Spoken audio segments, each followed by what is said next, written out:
Chika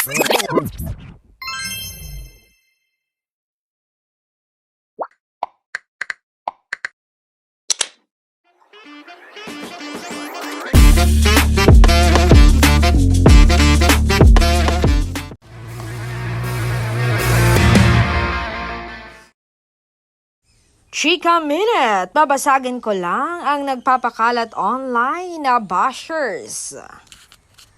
Na ang sabi, isa namang patunay na hanggang on-screen lang ang Don Bell. Don Bell are just friends and college and real life. May nagsabi ba na grabe namang college yan, nakakapunta sa new house tapos nakaka-play pa yung mga kapatid at pinapakilala at sinasama pa sa family friend? Grabe ka na Donnie, di ganyan ang college, nagagalit tuloy mga naglalaway sa'yo. Ay naman kay Valerie, ganyan ang implikasyon dahil putol itong video. Please post the complete video. At may nagsabi pang 80-80, nakapanood ko na yan. Ang sinasabi niya, di sila nagpipili kapag kaharap ang mga ka-work nila, professionalism kasi tawag doon. Ayon naman kay Yang Yang, sorry sa mga fans pero someone is working sa network as a love team goal nila ipamukhanan sa tao na dapat lovers sila on screen. Yes, they were pushed to do that kahit hindi sila. Kailangan yan ang trabaho nila. Pero ayon sa opinyon ni Sir Chris Villanueva sa larangan ng love team ay tila hindi siya pabor dahil naranasan niya na ito. Dahil baka dati yung nakapare niya ay hindi niya bet o hindi niya type. Maganda pero hindi niya type yung personality. Mayroong ganon, hindi ba? Pero depende naman sa magka-love team yon kung hindi talaga nila bet ang isa't isa. Choice na ng dalawa iyon. Kung work lang ba o totohanan na ang namamagitan sa kanila dahil mararamdaman naman nila iyon. Pero ayon sa aking nararamdaman, genuine love or unconditional love ang namamagitan sa dalawa.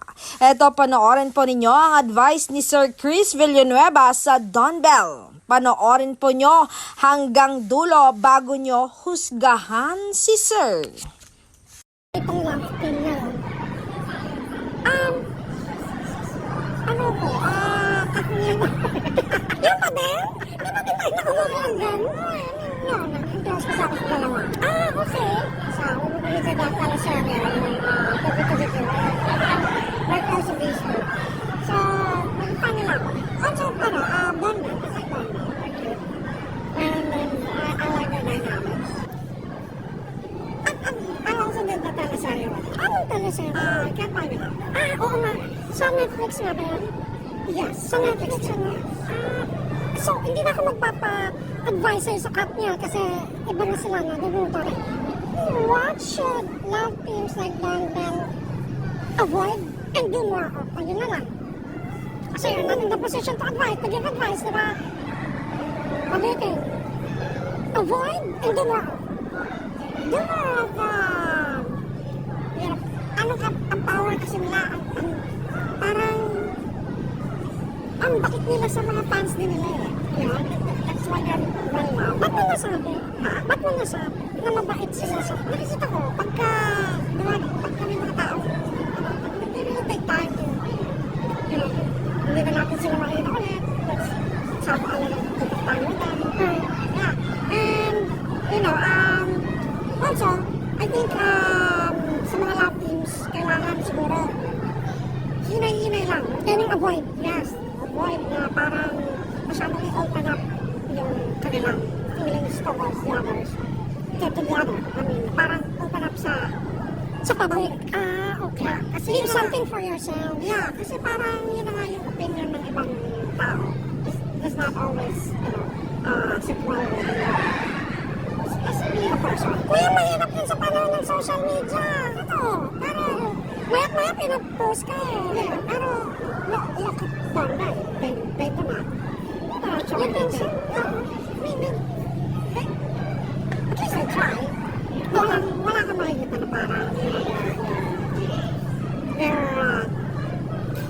parang masyado silang into each other. They're cute on screen, they're lovable on screen, they're lovely on screen, hindi mo sila makita ng PPDA Public Display of Affection. Not necessarily kay Don Bell, would you advise love teams to not fall in love with the other as much as possible? Not fall in love. Don't fall in love with your love team partner. If you can say that, will you say yes? The boyfriend. Yeah, but sometimes kasi parang feeling ng iba, siguro, destiny. Nakilala ko to, it's my fate. Nakilala kami, siguro, we're together. As much as possible, to fall in love because this is a role. I mean, as bad as it may sound, it's a role. It's a role you're playing. And hindi mo alam gano'n katagal mo tayo hold up yung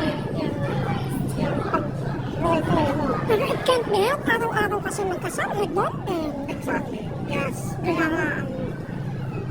Kaya nga medyo talagang inevitable but hindi posible. In love ka naman. Tao lang naman tayo. Hindi mo lang yung kasama.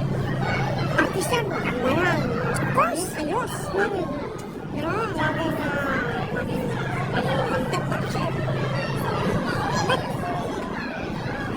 but hindi naman yun lang ang factor para mag-love ka sa isang tao. Of course, the others also play a role.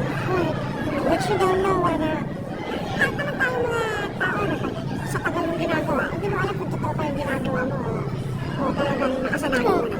Ito nga ang isusulat ko, Chris, advises love team to not lose perspective. Diba? Yes. You have to always be, aware. Thank you for that. Yes. You have to be aware of who you are with, and yourself.